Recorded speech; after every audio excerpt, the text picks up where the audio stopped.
Hey everyone, and welcome. I am absolutely pumped to dive into today's explainer. We are going to unpack a seriously fascinating piece of history based on an analysis by Dr. Rahul Karat. We're looking at exactly how independent India built its economic foundation, literally from the ground up. It's a story of massive scale, incredible ambition, and the creation of systems that fundamentally transformed an entire nation. Okay, let's dive into this.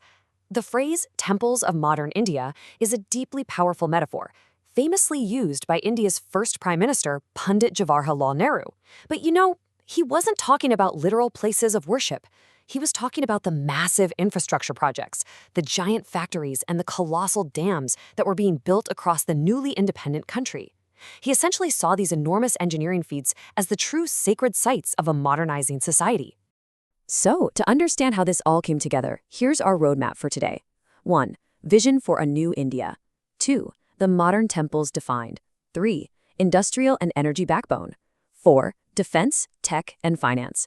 5. Lifelines of agriculture, dams. And finally, 6. Legacy of self-reliance. Let's get right into it. Section 1. Vision for a new India. Building a self-reliant nation. I want you to just imagine the immense challenge back in 1947. You have this vast, newly independent nation, but you desperately need to figure out how to make it economically strong and industrially capable. You couldn't just import everything. You had to build the actual capacity to create it all yourself. We're really focusing on this crucial window from 1947 to 1964, the foundational era of Nehru's tenure. During these years, there was just this relentless, laser-focused push for industrial strength. By 1953, the government was already stepping in to nationalize key sectors to ensure they were state-controlled, which really set the stage for the rest of this era leading up to 1964. Section 2, the modern temples defined, the rise of PSUs. So what exactly were these temples in real practical terms? Well, this is where the grand vision turns into concrete, steel, and policy. Over 33. Just think about that number for a second. That is how many major government companies were established during this relatively short foundational period. The sheer scale of mobilization required to launch over 33 massive industrial enterprises almost simultaneously it's truly staggering. Right, so we call these entities public sector undertakings, or PSUs for short. These were massive, government-owned companies built specifically to drive heavy industrial growth and push that goal of self-reliance. They weren't just everyday businesses. They were highly strategic tools. They were the literal building blocks of the new Indian economy, created from scratch to manufacture everything a modern nation needed to actually function. Section 3. Industrial and energy backbone. Forging the future. Because let's be real, you cannot run a country without raw materials, and you absolutely cannot run it without power. Now, what's genuinely incredible here is the sheer variety of heavy industries they developed right from the ground up. Over in heavy engineering and steel, you've got foundational giants being born. Places like the Plies Steel Plant, Hindustan Machine Tools, the Hindustan Shipyard, Heavy Engineering Corporation, and Hindustan Cables. And then for energy and minerals, the country essentially had to become its own explorer and refiner.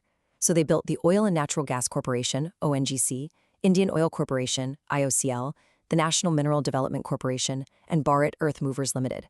They were literally digging into the earth to power their own future. But it wasn't all just steel and oil. The Sindri Fertilizer Factory was a really specific, vital milestone. It was India's first major government fertilizer company. Now, you might be wondering, why fertilizer? Well, for a newly independent, heavily agrarian society, having domestic fertilizer production wasn't just good business, it was a matter of actual survival. They had a massive population to feed, and to do that, agriculture desperately needed an industrial boost. Section 4. Defense, tech, and finance, securing the nation. Because a self-reliant nation also has to secure its borders, connect its people, and weave a financial safety net. The really cool thing is how adaptable this modern temples concept was. It wasn't just factories. In defense and tech, they spun up Bharat Electronics, Hindustan Aeronautics Limited for building aircraft, and Indian Telephone Industries for telecom. Then, over in finance and insurance, they established the Life Insurance Corporation, LIC, and the Industrial Finance Corporation. They were simultaneously building up high-tech aviation while creating the very financial institutions needed to fund even more growth. Oh, and part of that strategy meant consolidating what was already out there. Get this. In 1953, there was a massive aviation milestone. Air India was officially nationalized. By pairing it up with Indian Airlines, the government cemented its direct role in the skies, making sure air travel and transport were firmly under state coordination. Section 5. Lifelines of agriculture. Dams powering the fields. Let's shift gears to the final major pillar of Nehru's vision, and honestly probably the most visually awe-inspiring part of Dr. Karat's analysis, the dams. These massive structures were the true lifelines of agriculture, built to literally tame rivers and power the fields.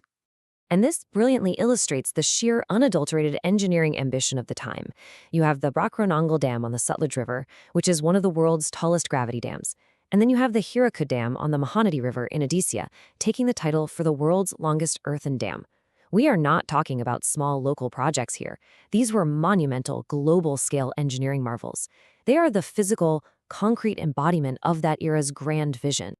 And the list just keeps going. We've got the Nagarjunasagar Dam providing absolutely crucial irrigation on the Krishna River, the Rihan Dam generating key hydroelectric power up in UP, the Tungabhadra Dam, which became a vital lifeline of irrigation for Karnataka and Andhra Pradesh. Every single one of these giant projects was directly tied to the survival and the modernization of India's agricultural sector. Section 6. Legacy of Self-Reliance, the Foundation of Today.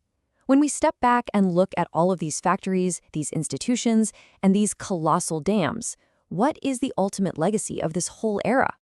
Well, as Dr. Karat's analysis makes crystal clear, the impacts are profound. This era took what was basically an industrial blank slate and transformed it into a self-reliant economy. It fortified the agricultural sector, locking in food security with these unprecedented irrigation networks, and it built an industrial framework, from steel and oil all the way to aviation and finance, that is literally still functioning today. It was this massive, simultaneous push on a dozen fronts to build an independent nation. Which brings us to a final question for you to ponder. When you look at the sheer scale of India's massive economy today, how much of it is still resting on the foundations laid by these modern temples decades ago? It's just a fascinating historical thread to pull, right? Tracing today's tech and economic power all the way back to the steel plants and earthen dams of the 1950s. Thank you so much for hanging out with me for this explainer. I really hope this journey through Dr. Hart's analysis brought this remarkable era of history into focus for you. Keep learning, keep questioning, and I'll catch you in the next one.